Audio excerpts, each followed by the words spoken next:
Hey guys, welcome back to episode 166 of the Pop Culture History Podcast. Very serious topic today, discussing suicide awareness. I'd like to thank Travis the Walker Anderson. You can check him out on Twitter at Walker_TA92 for the suggestion for this topic. And discussing this topic with me is the beautiful, the stellar, the pure excellence that is Miss Ty Emery, LFL All-Star and LFC prospect. Ty, how you doing tonight? G'day. Thanks for having me on the show again and again and again and again. Always, man. I mean, I gotta say this with you. I think you're one of my favorite people, one of my favorite guests, one of my favorite people that I have great chemistry with. So I thank you so much. Thank you, and I love being the beauty and the geek couple. I mean, well, you're the beauty of this. I'm just the geek, even though I know you like to role reverse it a lot. No, I'm the geek. You're the beauty. I'll take that. Thank you. Well, I gotta say this, as far as Mr. Travis the Walker Anderson goes, before we even get into this topic, he's been very active on social media with the last LFC podcast. You got into this conversation because we were talking about Tomiko the Temptress Tajima and the beauty that she is for 53, getting in there in her lingerie, looking as only as she could look. And Travis, I cannot believe she's 53. I know, right? I did not think that, because I was looking at it and I just thought, and I was like, what are they on about? And then obviously you have to click in and do your little Twitter stalk and research. And then I realized, I was like, oh my gosh, she is 53. She's banging. Now, I'm pretty sure it's like, they're called white elks. So you're a cougar, and then past a cougar, you may need to Google search this, because there's cougars, which is, I think, like 35s and up, maybe. And then I think after that, it's like white elk hunting or something. It's something that, but there is a technical name for those women and for the men that like to hunt them. But 53, she's killing it. She's like MILF City. MILF City, bitch. MILF City, bitch. So as far as MILF City goes and cougars and all that, a lot of people also go into the category of, there's actually gilfs too. There's in the category of grandma I want to fuck. So I mean, there's gilfs, so there's MILFs, there's cougars. There's a lot of class there, Ty. There's DILFs, there's FILFs. Bro, I will just put a letter in front of anything and put ILF at the end. Exactly. I give a shit. You can channel our inner American Pie, man. This guy's the fucking master. Stifler's mom. Hello. Yeah, for sure. But Travis chimed in and he was talking about, also like myself with the LFC podcast, beauty, strength, and dominance, the 3 key elements that make women the work of art. And shout out to my boy Paul Morales. Check him out on Twitter at RWT_Deadman. Both appreciating the beauties for they are, as well as Joe from Muscle Sport Magazine. Check him out, Muscle Sport Mag on Twitter. So that one got a lot of great feedback. And also with this last one that we did with Vita Von Star. So Ty, a lot of people digging the LFC podcast, a lot of people appreciating the work of art that women are.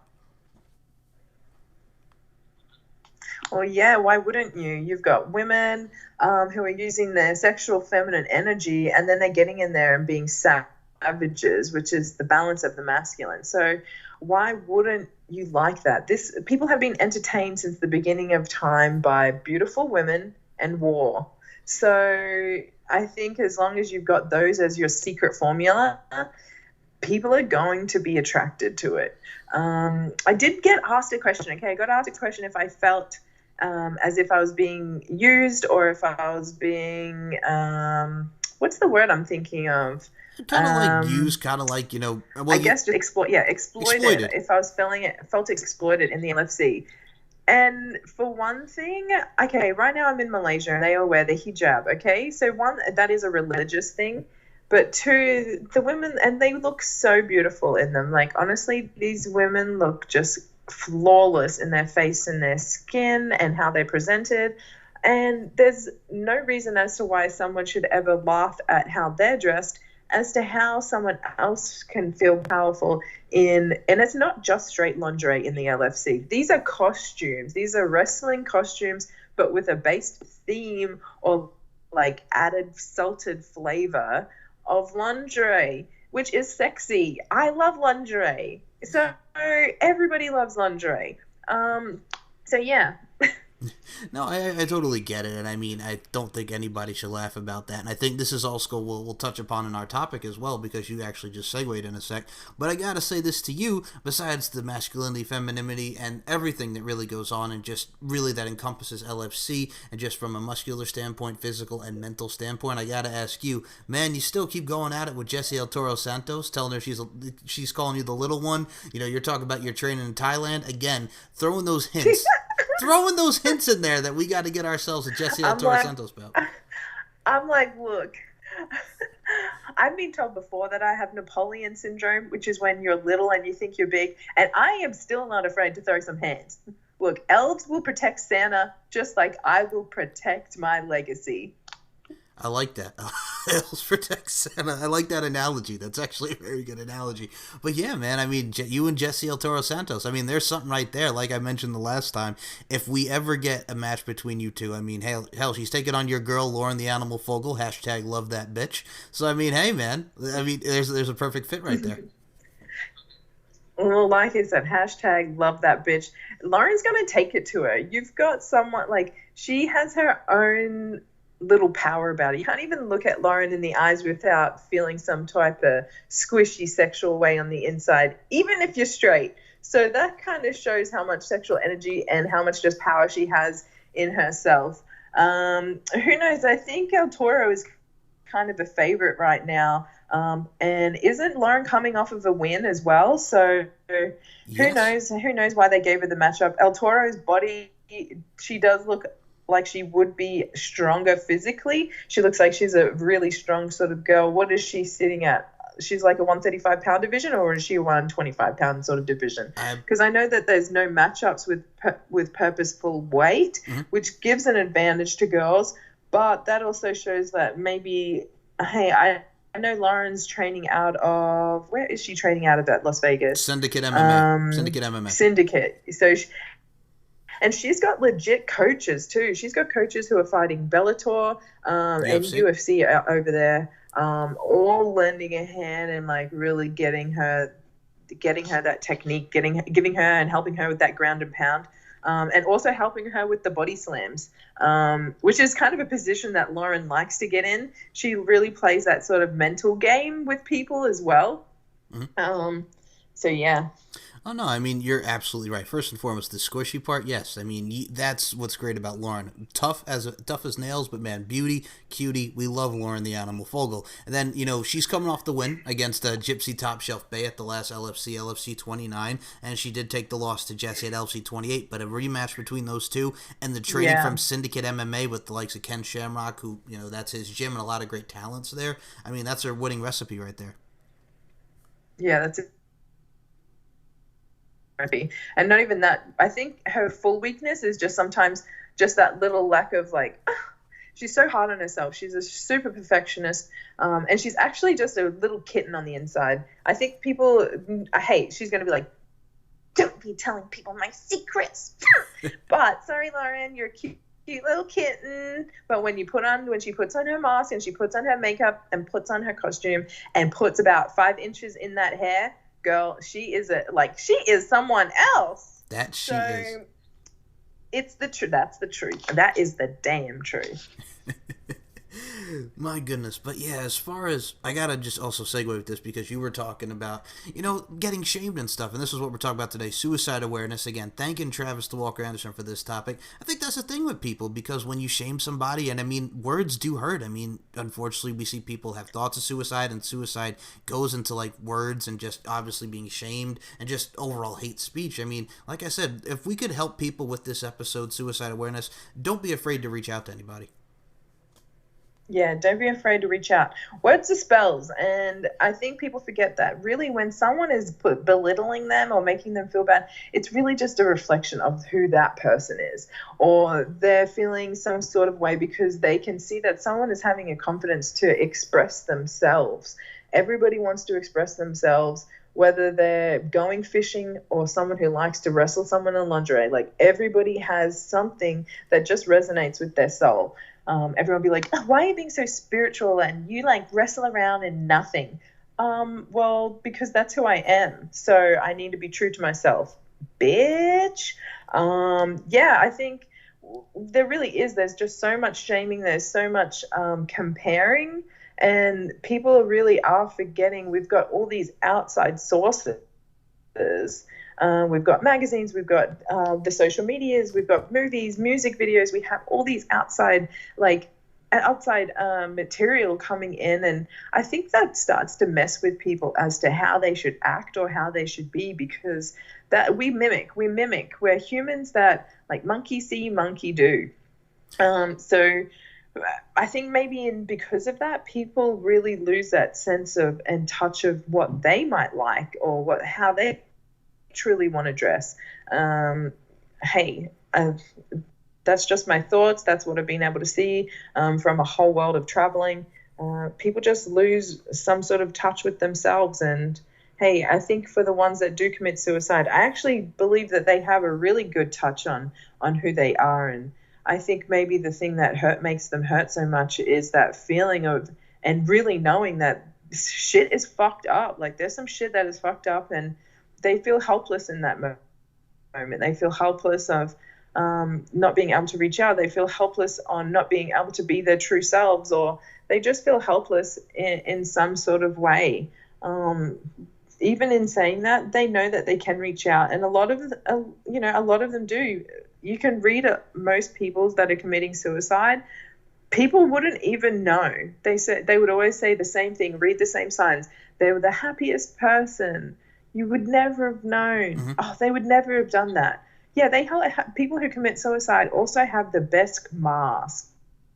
They have the best mask, and they haven't been able to be given that freedom of just being able to talk about it. They're usually hushed, or it's shamed by their families or loved ones, and people don't know how to deal with something so serious, because it's serious.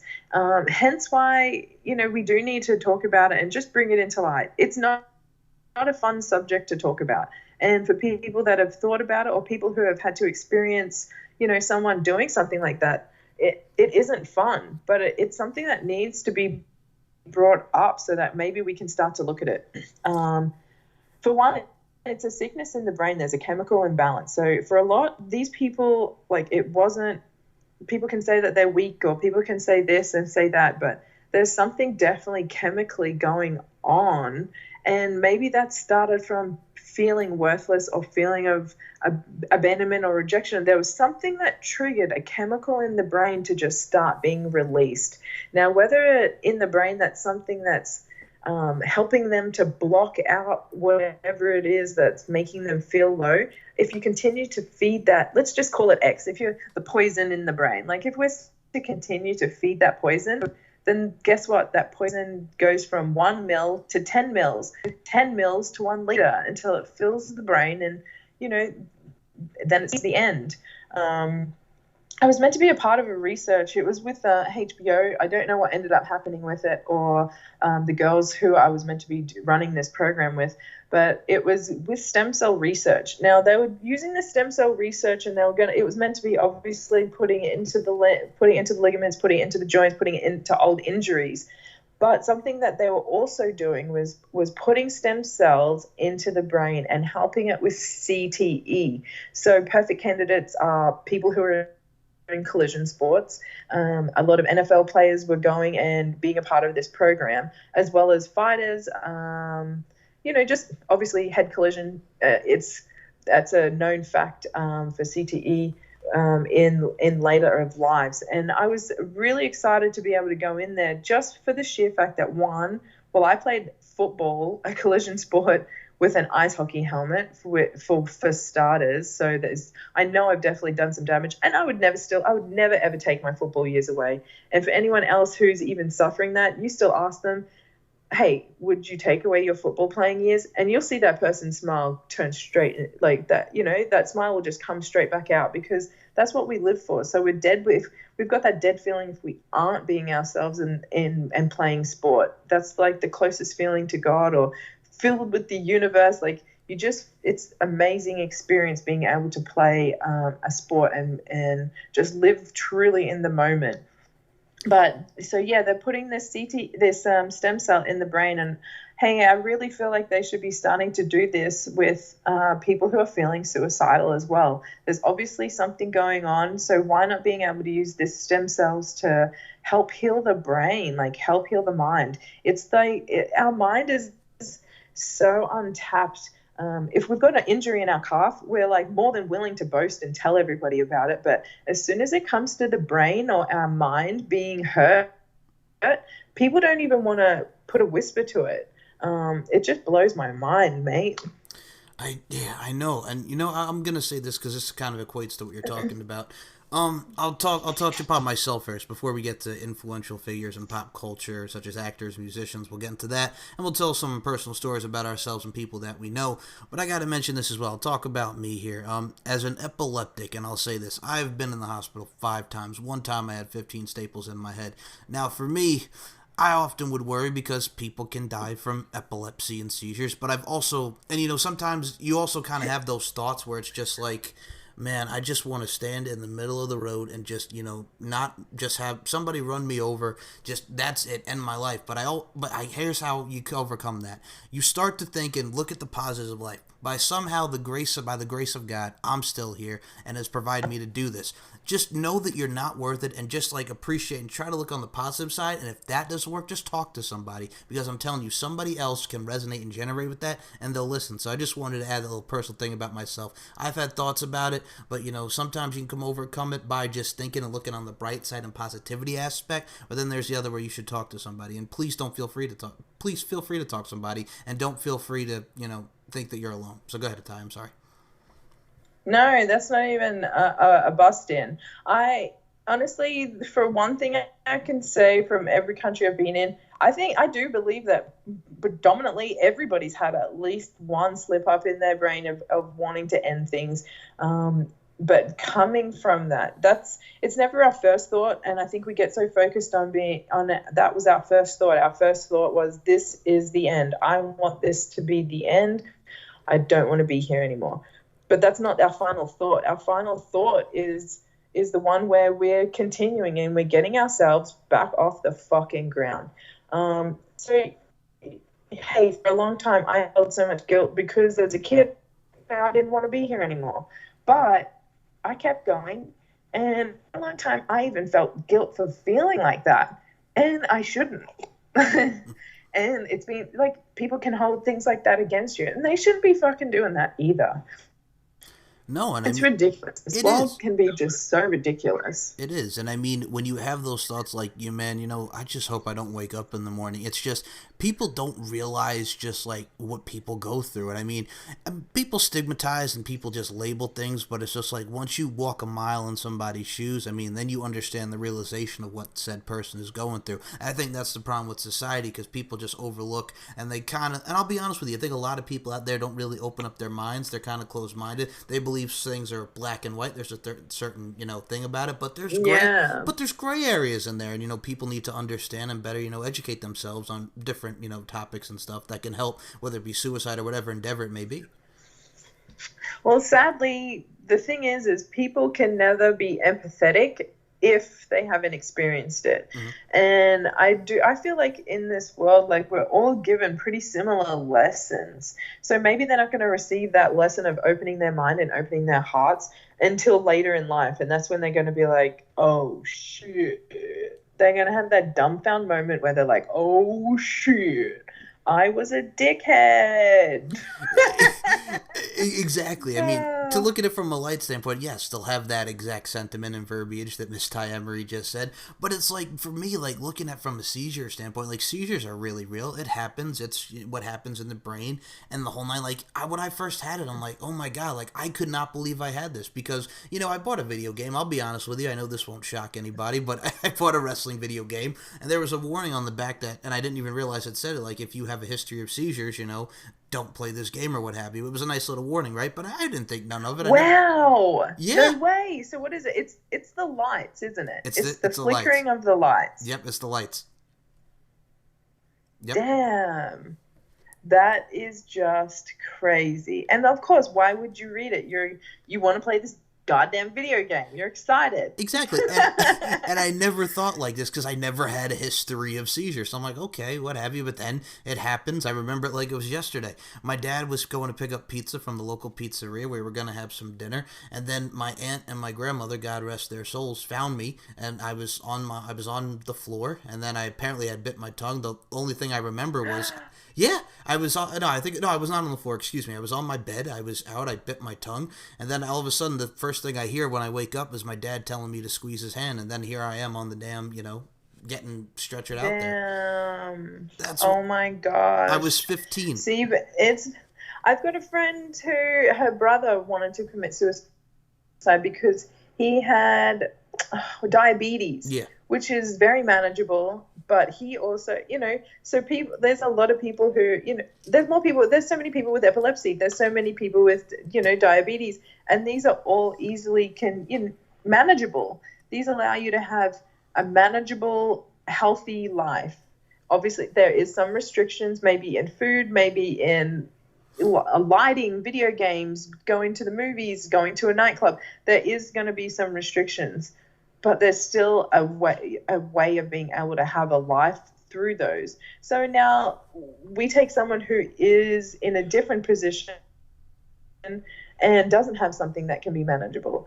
And this is that's just so much pressure on a human. That's so much pressure on a kid. We already feel alienated. And now this is why I turned to comic books as a kid. I loved comic books. And the best message about comic books hey, I love Marvel and I love everything. I love everything about it. It showed that each person, as soon as they got their powers, knew that they were different. And then it also showed this magical journey of them becoming empowered. And also then from being confident and using their powers, they then wanted to be isolated because they wanted to be human again. They just wanted to be normal. And there's never any normal, I think.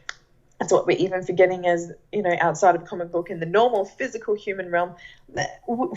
Everybody is normal. Like it's not normal to be normal, or it's normal to not be normal. Like everybody's weird. Everybody's crazy. Everybody has certain restrictions, whether it be they can't eat a certain food, or they have epilepsy, or their body can't take gluten, or, even down to all the physical environmental factors of, hey, I grew up poor, people were beaten, people were hurt sexually, there's just so many factors, and there's so many different ways that a human can be hurt and made to just want to scream and feel normal, whatever feeling normal is. There's just so much empowerment that you can get through living through something.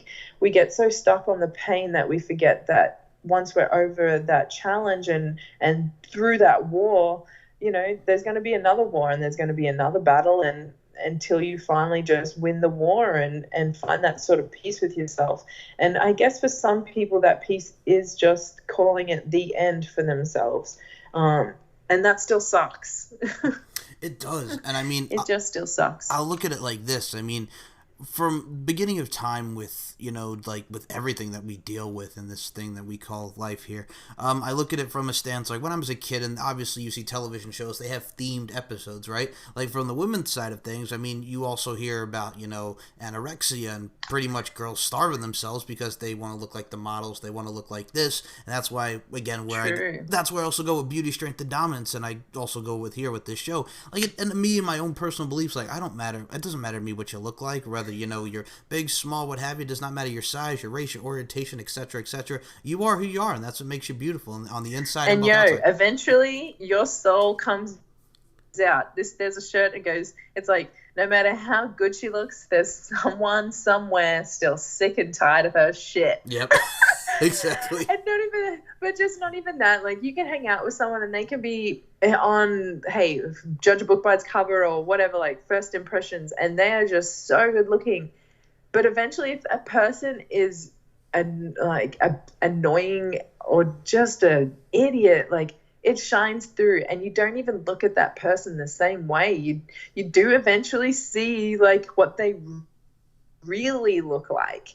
And I think people should be putting more emphasis on that, because you really do. Eventually, you just start you start seeing someone for who they really are. You can't help it. You do, and I mean, I look at it like this too as well. Like when I think about like the stigmas, and I also look at it like this too. Like okay, like I have gay friends, right? Both gay, lesbian, bisexual, what have you. Like I said, I love everybody. I talk to everybody. I look at it like this because it's hard for like a person who's homosexual or what have you to come out and want to talk about because I mean I look at it like Ricky Martin, for example. They pressured him for years, asking him the question on MTV News and like in all these interviews. Truth. And then he freaking comes out about it. Same with He George Michael. did end up being gay. That's right. I remember when that came out. I was like, knew it. No man moves like that.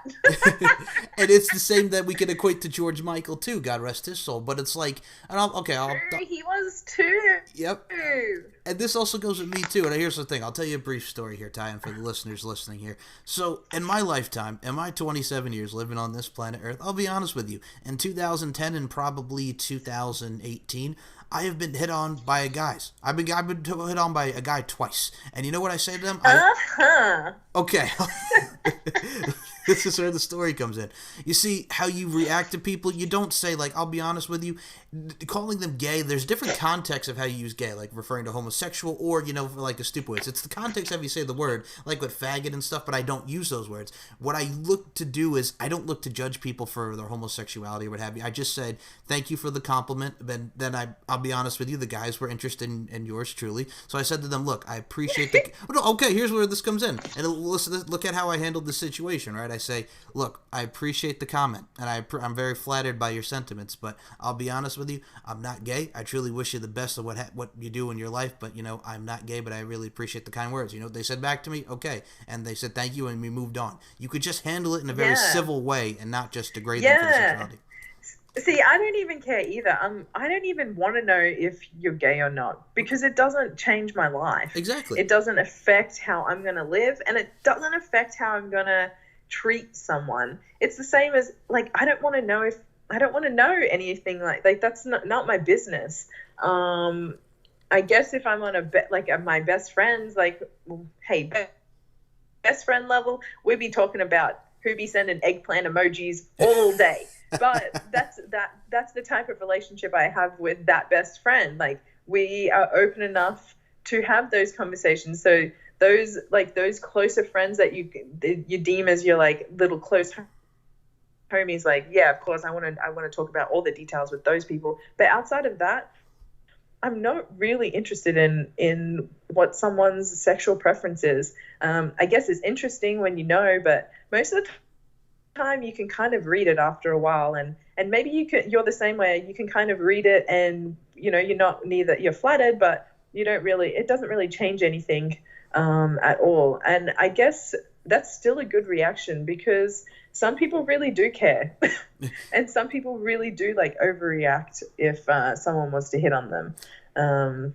I mean, man, I know. I look at it like that too. I'll be honest with you, my best friend Steve Nicoforo, his cousin's gay. My mom's friend Johnny from she used to work at his pizzeria, and his mom Rita, God rest her soul, he was gay. Like, you could kind of tell these things, but I'm like, I don't care. They're still the same person I knew, because it's a family friend, and also it's my best friend's cousin. Like, why do I care that this person's gay? So you could tell by looking at them in their body language, but it's just like, who cares? So what? They're gay, or someone's transgender. What have you? Yeah, my uncle was gay. My uncle was gay from on my dad's side, and he came to my hometown, and I just remember I was lucky.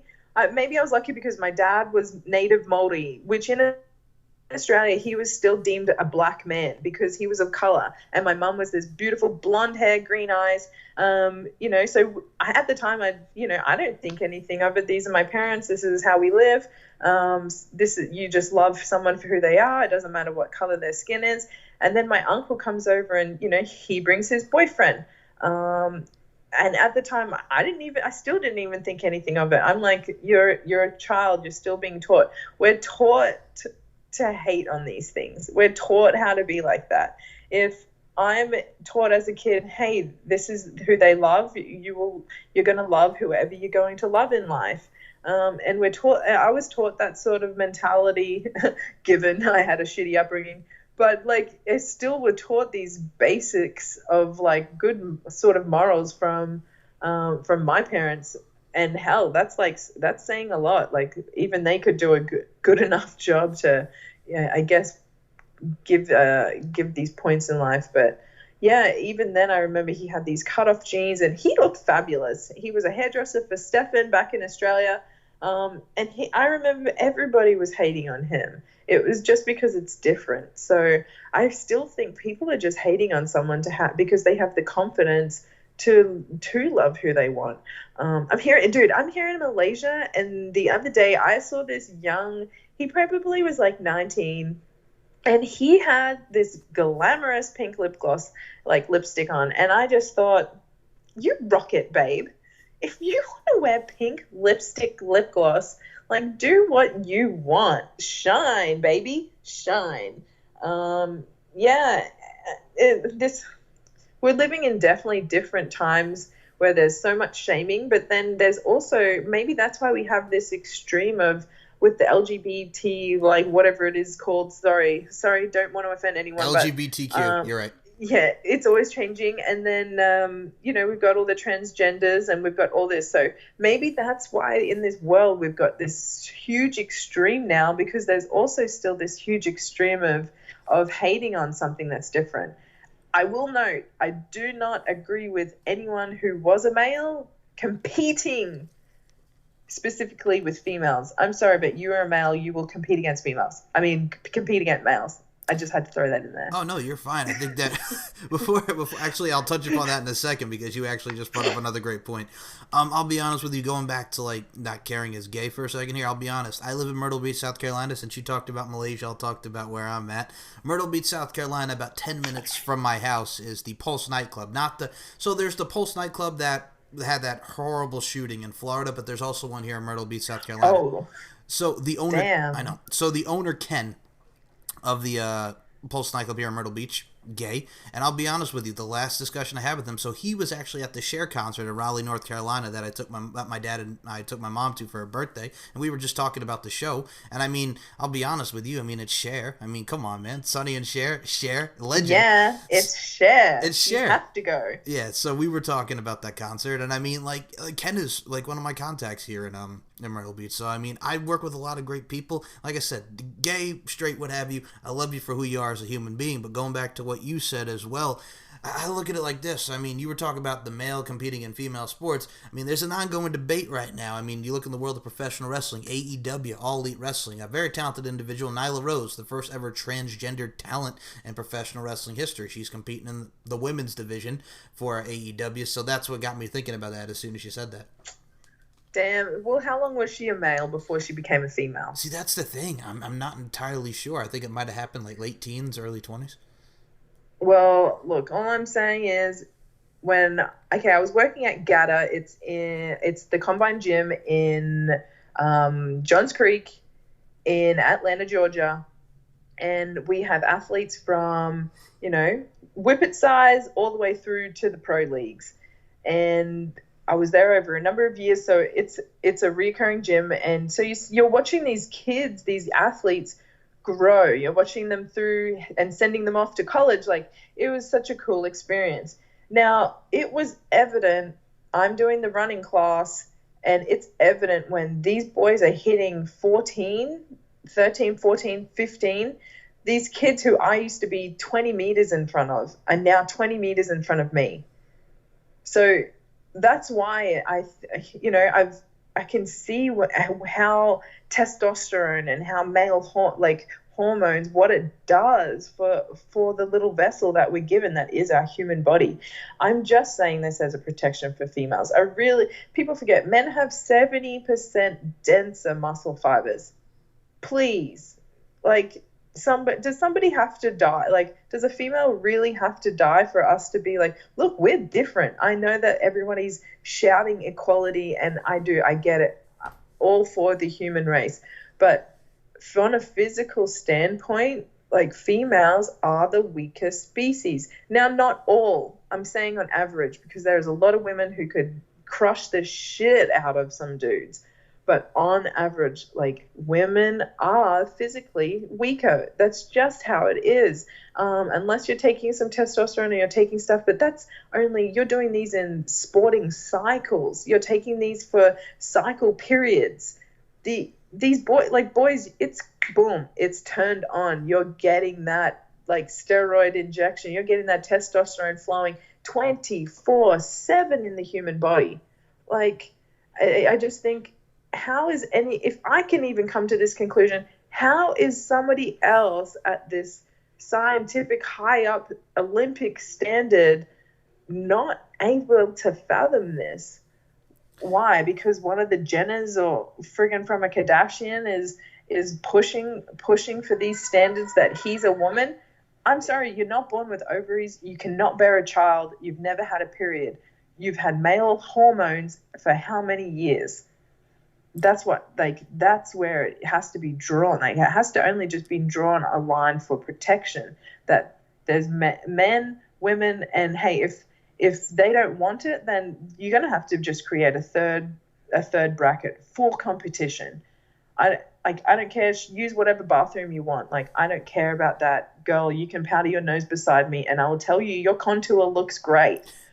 But when it comes to you coming in a cage with me or running in a race beside me, or I'm going to tackle you, you best believe I don't want you on that field, and I don't want you in that cage with me. Would I be someone who's willing to be the first to die just to prove a point and be like, oh, wow, who would have known? This man who's now a woman just king hit me and I'm dead. Who would have thought? You bring That's all. And here I am, like, here we are, like, advocating committing suicide, but I don't know. There's just, no. I believe in equal rights. I believe in equal humanity, and I'm all for these people. Like, how powerful is it that they can now feel themselves on the outside as how they feel on the inside? Okay. But, like, competition-wise, oh, hell no. My view is completely the opposite. Okay, so I totally understand your point. I don't mean to laugh, but no. Here's what I look at it too. Like, as someone who worked in market research for 8 years, we've had people that are transgender work there, and they would use the female restroom. So whatever, I'm cool with that too. But as far as sports goes, you know what it is? I'm just like, that's how a lot of people feel. I was talking to my boys about the Nyla Rose situation. Nyla Rose, who's 37 now. I mean, amazing talent, but I'm like, it's still a male who feels he's a woman. It's still a male. It's still a male. I mean, still a male. You can get hurt. You can. Hey, I'm on the mat with guys, and they're like, I won't hurt you. And I'm like, I know you don't want to try and hurt me, but you're a man. All it takes is for you to have a little, and you land on my knee, and you didn't mean it. But you're still a man, and you've now just injured me because, oopsie. I mean, I kind of look at it also from the... I look at it from wrestling standpoint as well. Like, when you have a 98-pound champion in Riho in AEW, and then you got big Nyla Rose going after you, it's like, oh, this is just not fair. This is some crazy stuff. So yeah, I think we really are in we're really living in the best times. Like, right now is the best time to be alive. Mm-hmm. Women are out of the kitchen. Men are becoming women. And, you know, like, people times are changing, and people are just, they're becoming so empowered. But maybe through all of this, that's where there's, like, these identities. People, maybe they're losing their identity, and that's where they've just got a feeling of being lost. Hey, for my friend that took her life, Dan Bree, I fucking love you, bitch. But, you know, for her, she felt lost. She knew she had me at all times. She knew she had a set number of people at her beck and calls, but she still had a feeling of not belonging, and she still had a feeling of being lost and just sad. And it wasn't all the time. She had her shit going on.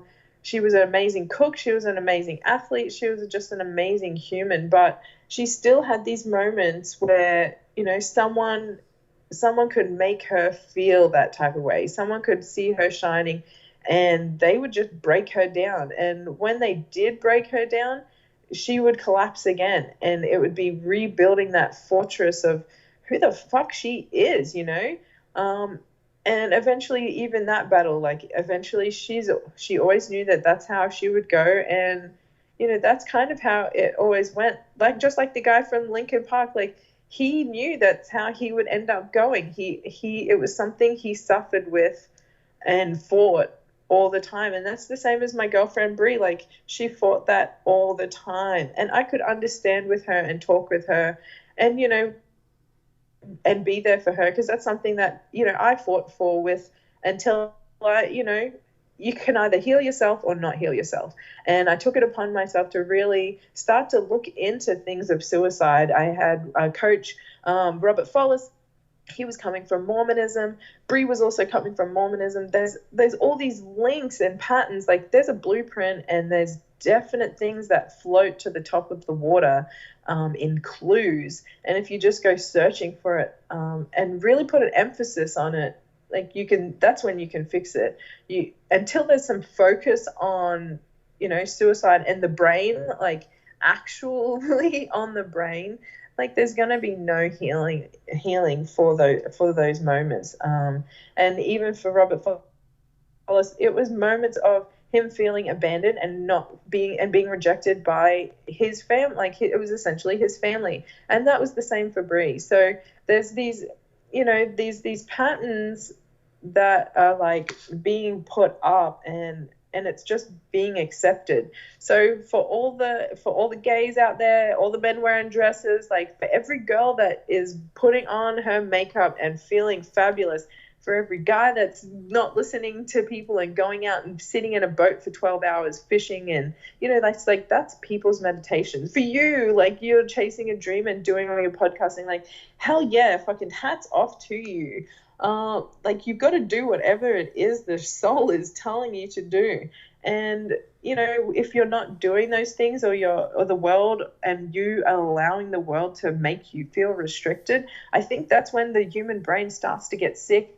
It's because you're not being who the fuck you are. Like, you're not being yourself, and people are in those moments are weak. And that's when other people who are pieces of shit, like, they're just weak people, and hey, you can't even hate them, because they're hurting on the inside, or else they wouldn't be wanting to feel a power for themselves by putting someone down, or feeling insecure, so needing to rat out or make someone else look bad. And like, they're sick too in some way. They're lonely and sad and insecure, and they need to do those things to see when they're seeing someone in a moment of weakness. Humans aren't meant to be like that. Like, we're meant to be one. Like, we want to help. We want to help each other deep down. Like, deep down, we're not jealous. We're not insecure. Like, deep down, we really want to empower people. Like, people want to come together. It's just these outside things that keep us from truly, like, believing in each other or something. Like, God damn. You know what it is too? I think for myself, like, as far as not wanting to take one's life or wish something would happen to you, I think music helped me, wrestling helped me, podcasting helped me. If you can find something that helps you and gets you through and, like, encourages you on your path and your aspirations, that helps. I mean, I'll be honest with you. You told your story about your friend LFL there. I had a friend, Keith Miller, God rest his soul. He was a corporal. He had aspirations of being in the military. He died at 22. He unfortunately too young. I know. He unfortunately took his life. I was at his wake and I was at his funeral. I knew him since junior high school. Funny dude, was big into music, and just an all around just class act. And I still miss him to this day. Yeah, I really do. So when did you wake up and you're like, you know what? I just love wrestling. You seen it on the TV and you're like, ah, yes. Jumping from the couch. Yeah, 2000. Flipping out real cool moves. Hey, 2002, man. Jeff Hardy. That's what did it for me, man. You got some Jeff Hardy. Yeah. So we have all these beautiful avenues that, there's more people, like, you just need to find those people that love the same things as you, whether it be chicks wrestling in lingerie, wrestling in the WWE, someone in the UFC, Bellator cage, hell, like I said, sitting in a boat, sitting on the beach, going for a hike, listening to music, sitting at the pub. Like, you're gonna find like-minded people if you're just doing the things that you really like to do. They do, like, life. It's life that keeps you living. Also, It's life. you know what's interesting, like you mentioned, and obviously great point about, it's life that keeps you living. I also look at it like this. So I interviewed a rapper by the name of OG Suicide out of Compton, California, right? That was his name, OG Suicide? OGCUICIDE, OG Suicide. Now here's a story about this. Okay. So here's the story about how he also got the name. So he he was adopted. He got his he had this woman that who took him in. And he was in a bad place in his life. He was doing drugs, and it was just bad. And he actually shot himself in the head, but he did not die, and he still has the scar on his head till this day. He still has that scar, and he lives to tell the tale, and he's alive. Hell yeah. I was taken in when I was 15 by first a Filipino family, shout out to Darlin, and then I was taken in by the Connollys. So I can understand I can understand why he ends up doing that, because you're like a kid and you're taken in by this other family. It's just the craziest times, having to live through things like that. You've got to every day be like, feel like this outsider, but you're also just people are trying to teach you love, and of course, hey, drugs is super easy to do, and they're fun, but they're also a sometimes food, guys, or a never food. So you just, there's just so much pain in the world, but it really is so much beauty. Has this guy committed suicide again, or is he now using this and that's just his name to be gangster? No, I also think he uses this, and he actually helps and talks to kids and speaks at schools and I love that. And speaks and talks about his story and preventing them from doing the same thing he did. Yeah, it really is. See, people aren't alone. And I really do think everyone's got this purpose, like how many times you need to get brought back. Like, that's a clear sign. You shoot yourself in the damn head. Hey, and also, you shouldn't shoot yourself in the head. Most people do live. most people live through that. True. Now, I got to say this to you, because you also mentioned a great thing of Chester Bennington, one of my favorite groups, Linkin Park, more celebrities. Yes. I mean, you look at Robin Williams, God rest his soul, Heath Ledger, David Carradine. Yes. More that really influenced us with their music. Kurt Cobain with Nirvana. Lee Thompson Young also did that. He was a part of the famous Jet Jackson, a great actor. Killed himself, 29, bipolar disorder we found out he had. So there's a lot of celebrities that really incorporate that. I mean, like the legends, like we mentioned, Robin Williams. And there's just, you never think of also the people in pop culture and the actors and musicians that really reflect on you and, really can. These are people who are literal legend status, like Linkin Park, legendary status. Robin Williams, legendary status. I didn't know that Heath Ledger was that deemed suicide? I thought that was just drug overdose. Yeah, but I think someone somewhere just fucked up. No, I think he had the thoughts, and he was suicide. And I mean, Heath Ledger, one of the greats with The Dark Knight, A Knight's Tale. And like I mentioned when we were talking about Lee Thompson Young, for me, that's my childhood. I grew up on the famous Jet Jackson and all those shows on the Disney Channel. And I mean, when we talk about Kurt Cobain, Smells Like Teen Spirit, one of the influential artists and the big part of the grunge era in the 90s. Yeah. It's just, what's even the pattern for them? What is it's a feeling of, there's just a different feeling. It's like a poison that gets inside the brain. And it needs to be addressed. Like in Harry Potter, when they pull out the memories, until you pull out whatever that hidden memory is in your brain and whatever that poison is, and you throw it in the little dish, and you really analyze it and check it out and sort through it and fix it. It's just going to sit in the brain, and it's going to rot and get worse and worse. And I really do think that for people who are, artists, whether that's an athlete or musician or actor, it's all an art. They're all artists. They're just painting with different brushes. So these people who are so expressive and emotional are, it does look like, these emotional beings are the ones who are going through with it and just topping themselves off. Damn, emotions really are the strongest things, as a human. That's our drug, is just these ups and these downs. Agreed. And with Heath Ledger, yes, so drugs. And two, I'm going to say this right now.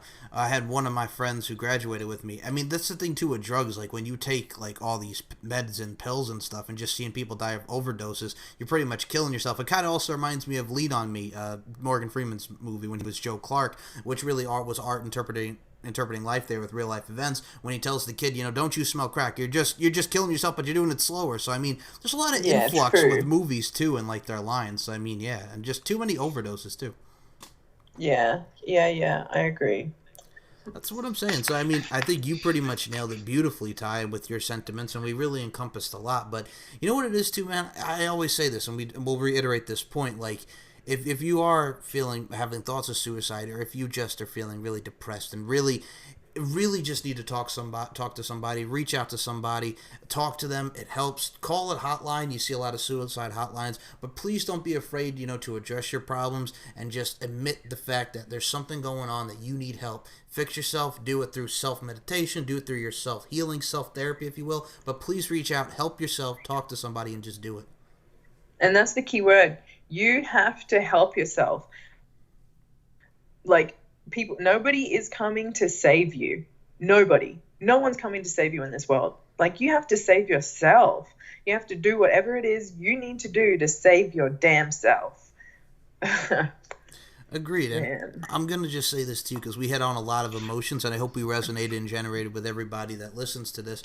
But I also feel that, and again, I'm feeling this too, just because we both know people that done it, and we've seen it in society as a whole, But whether it's an influx of people in music, the artists that we mentioned, actors, or what have you, like I said, just reach out and just talk to somebody. I always say this, and I always like to put this out there. People have my social medias, and I'm going to say this to you, and this is where I reach out to this lovely human being that's on the other line here. Probably one of the most interactive and humble people I know. So you got people that'll listen, and myself and Miss Ty Emery. Yeah, for sure. That's one thing about me. I would never turn my back on people. Hey, they can completely do me wrong, but if somebody really needs me, like, I can't help that in myself. Obviously I have to be more selective these days, because I do let that, it can be a downfall, but I'm not that person. Like, never let a man down. Like, you gotta fucking help people. Like, that's what we're here to do. I would never do someone purposefully wrong. They can create whatever story they need to create, like everybody always does, but I would never not be there for another human, because it's just not what we're meant to do. Am I going to listen to their shit if they're not helping themselves? Like, you do eventually have to cut someone off, because you need to fill your own cup. If you can fill your own cup, then you can help more people.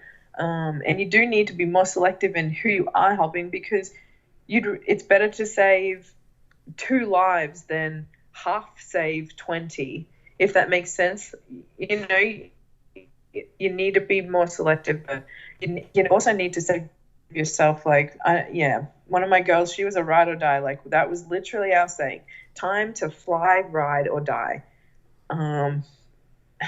You need to make sure that you're flying in life now, and always riding fucking hard. So then when you do die, you fucking go out with a bang, baby. Like, that's the point of life. It's living. I think God, this is where we go to the spiritual part of this. I think God has a place and has a purpose for each and every one of our lives. Connection. So God has a place and a purpose for each and every one of us on this life. So I'm just going to say this: reach out to somebody, help somebody, do right by people, and just, like I said, just keep doing what you're doing and live life to the fullest. Boom, baby. Boom, baby. And I heard that, yes. And I'm just going to add to that with what you just said there. I did hear the connection. People, let me tell you something. We'll have fun with this before we close out. Man, we were having a good conversation, and somebody's call dropped on the other line. Connections happy technology. Y'all could go fuck yourselves. Bro, I'm in Malaysia. Hey, man. I've got a tiny little backpack. This was meant to be, I thought, like a 2-day trek. It's now turned into like a 5 to 7 day trek through Malaysia. I'm getting my visas to get back to Thailand. I'm going to be studying Muay Thai and continue with my martial arts. So if anyone's in Thailand and wants to do wrestling and jiu-jitsu with me, hit me in the DMs. I'm down. I need my ground game. But yeah, so I'm like, yeah, I'm in Malaysia. What can we expect? I'm surprised I even found Wi-Fi here. Although I found girls that game. They wear the headdress and everything. I'm so thrown off. I love it here. I love getting to travel through countries. It's so surprising. So let's just blame Malaysian Wi-Fi's. It happens, though, but we got to produce this fun show for you. No, it does. It really does happen, but I'm glad that we got to produce the show, and there's going to be more shows to come, but before we even close out, and Ty, I'm going to say this. It's always a pleasure and a privilege talking to you. I'm glad that we got to do this today and bring awareness and generate and resonate with the people. Yeah, I hope, I hope that what we've just talked about, and even for both of us exposing, for one, you exposed that you had those thoughts, and even for myself, I've exposed those same thoughts. It doesn't mean that that's what we're going to do, especially when you realize that it is about healing. And it like I said, it's the second thought. It's the second thought that counts, and it's getting yourself up off the ground that counts more than feeling weak and feeling broken and wanting it to be the end. I hope that things that we've discussed maybe throw someone else's mind into just all we can do is plant a seed, and it can help other people to have and open up about these discussions. You can be a stripper on a pole, or you can be a politician, or be the most successful athlete that there is. And each one of those, there's no difference between them in when they have those down thoughts. Like I said, it's the second thought that counts, and it's wanting to win your own battle, win the battles to win the war. And I really just want people to be able to think about it, talk about it, not be so ashamed when the mind is sick, because there's ways to heal it and ways to fix it. There's more out there. There's more out there for us. There's more out there for humans, and there's more out there for healing and just being the strongest race. Like, let's be the strongest species. Let's be a tiger and be a fucking shark. Like, fuck, guys. Like, the time is now. You can just do so much. Like, the time is now. There's never later. It's now. Yes, the time is now, and I will say this, whether it be social media means or whether it just be in-person means or what have you, be kind to one another, united, not divided. And Ty Emery, nice. Yes, before we... I love that. Thank you. My heart. Thank you. But no, in all seriousness, Ty, I think that's what we have to be as people. But a couple things before we even close out, and you can give everybody your social media in a second, but two things. The man who inspired this and provided this suggestion, Travis the Walker Anderson, wanted me to tell you hello. That Travis says hello, Miss Ty Emery. Hello, Travis. G'day, how are you? How are you going? Thanks for this topic. Obviously, there's going to be a lot of people who are like, what? Beep. Got to skip. It makes them feel some sort of way. It's kind of even hard when he told me that this is what we're discussing, Travis. I was like, okay, this one's going to hit a little deep. Yep. How are we going to make this even interesting for people to want to continue sitting and listening to this podcast? But a challenge is always met, and I hope it's really helped. I hope this is something that helps Travis. I hope this is something that helps people surrounding Travis. I hope this is something that just helps everybody. So, hey, Travis, thank you for being a supporter. Honestly, it means heaps having someone be like, oh, can you tell her hello? That's like, oh, hi, how are you? That's nice. That's so kind. The other thing I got to mention, and much love to Travis. Travis's Twitter will be in the description. Everybody follow Travis on Twitter. Walker_TA92. For you, though, Miss Emery, one other LFC thing, since we touched upon LFC in the beginning of the show. Man. I was like, what bitch? Which bitch is stepping to me now, bro? No, Which it ain't stepping to me now. It's a nice, kind words. I'm talking about newcomer Michelle the Iron Empress Ranga. Check her out on Instagram, Michelle the Iron Empress. Man, she loves you. We gave you a shout out on the last podcast. Oh, she's hot. She is hot. Yes, check her out, everyone. She's hot. She's hot. She is. So Michelle is a huge fan, so I'm going to send this to Michelle. Michelle, we gave you a shout out on the show. Ty Emery, you love you. We appreciate you. Michelle Ranga, check her out on the Instagram. Her link will be in the description below. LFC Prospects, baby. That's what it's about. LFC Prospects, baby. Yes. Miss Ty Emery. Also, we'll preview what we have in the next episode because somebody, LFL Australia, we are hitting the 6-year anniversary. Can you believe it? 6 years, 7 years, we are approaching. I cannot believe this. Yes. 6 years. 6 years. 6 years. I cannot believe this. I'm so glad that I have you in my life to remind me of just the timeline that we're living on. Yep. And yeah, what's like kind of going on in the world today? What was going on in my life even then? I forgot yesterday, okay? And I forget tomorrow. Hey, I forget what I'm doing like in 5 minutes. Yeah, it's probably eating something sweet, to be honest. Like, Hey, let's be honest. I got a sweet But yeah, I tooth, cannot so- believe that 6 years from LFL Australia. Like, what a journey. Here I am sitting in Malaysia doing MMA, learning Muay Thai in Thailand from Thais. Like, who would have thought that the beginning of me going, you know what, thermography and electrical mechanical fitter mechanical license, like I don't want to use you anymore after a decade of being a tradesman. Yeah, I cannot believe just stepping into that sort of letting go of that fear and seeing the journey that I've been on and what I'm still going on. Man, life blows your mind. Well, Ty Emery, I'm going to say this first and foremost. I also, too, have a sweet tooth, so I know what she's talking about, eating something sweet. Hell yes, sweet tooth, baby. Yummy. So, and number, Sweet tooth, baby. And number 2. So like, stop. No. Stop now. Stop. Hold on. Yes, stop right now. Thank you very much. Channel a little Spice Girls on you. Hello. Anyway, I digress. Dude, this could go on forever. Oh, right. That's a good game. That's a drinking game, bro. We'll talk about that next time. But anyway, I digress. God damn you. I love you. But no, what you just got was a sample of what we could expect. The next time Ty and I hook up, we're going to be talking about Ty's early LFL days. LFL Australia 6-year anniversary. We're going to be talking about that next time. Her and I link up for the Pop Culture History Podcast. The devil's number. Yeah. Perfect. Ty Emery, promote your Twitter, Instagram, where everybody can find the upcoming events. The floor is yours. Ladies first. My toggle is pretty simple. I was lucky enough to get at TAI_EM